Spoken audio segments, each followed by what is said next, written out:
Welcome to Roughing It with Ruth.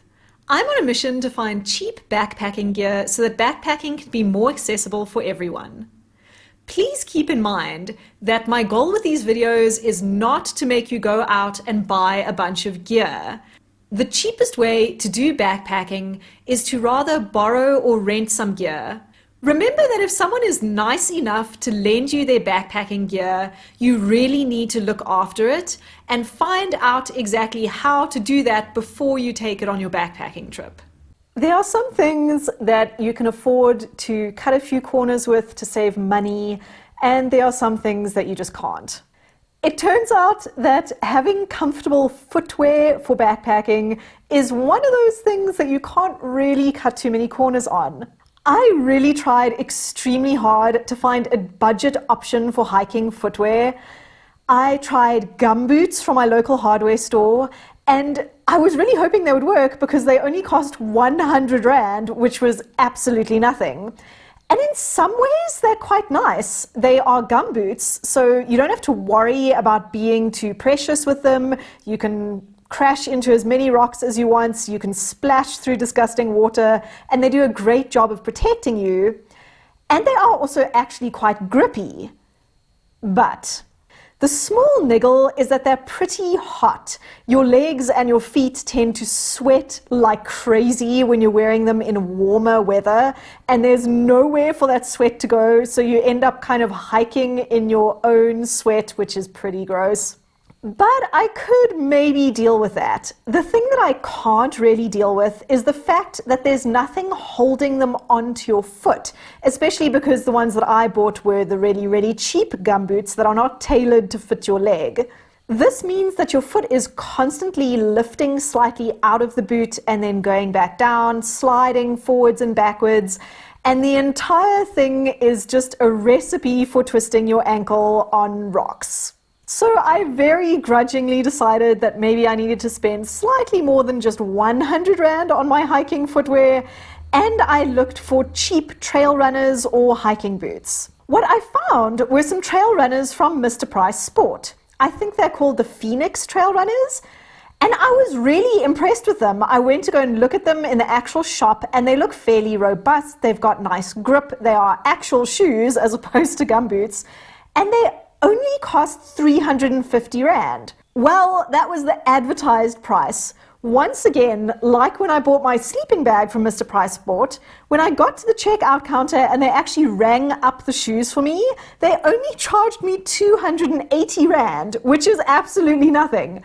So I was initially super excited about these shoes. I should mention here that I have really wide feet, particularly in my toe box. I actually normally wear ultra trail running shoes to hike with, which are extremely wide in the toe box area. When I tried on the trail runners from Mr. Price Sport, they were definitely too narrow. So I had to size up. Instead of getting a size 6 like I normally would, I got a size 7. This meant that the shoes were slightly too long for my feet, but if I laced them up fairly tight, this wasn't such a huge problem.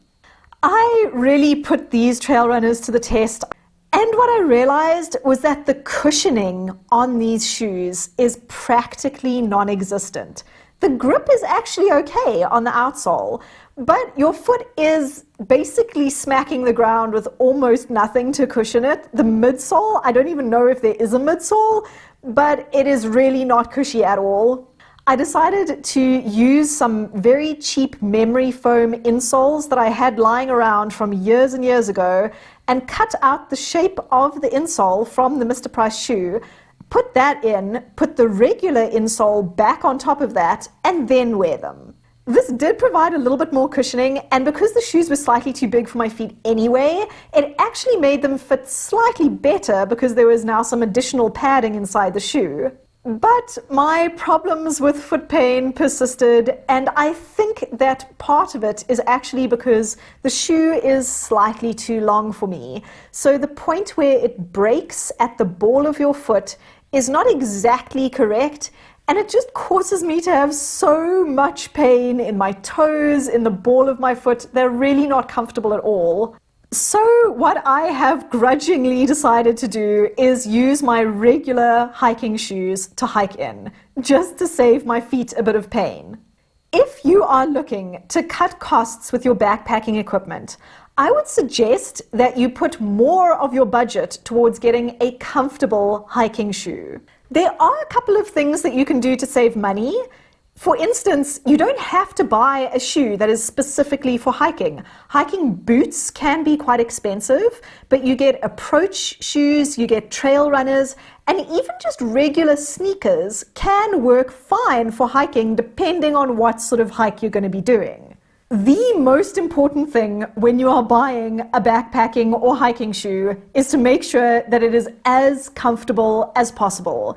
If there are any niggles at all when you try the shoe on, then don't get it. Rather get something that is properly comfortable as soon as you put it on your foot. Also, make sure that when you try on shoes, you take the socks with you that you're going to be using, and you also try them on later in the day when your feet have had a bit of a chance to swell and get bigger.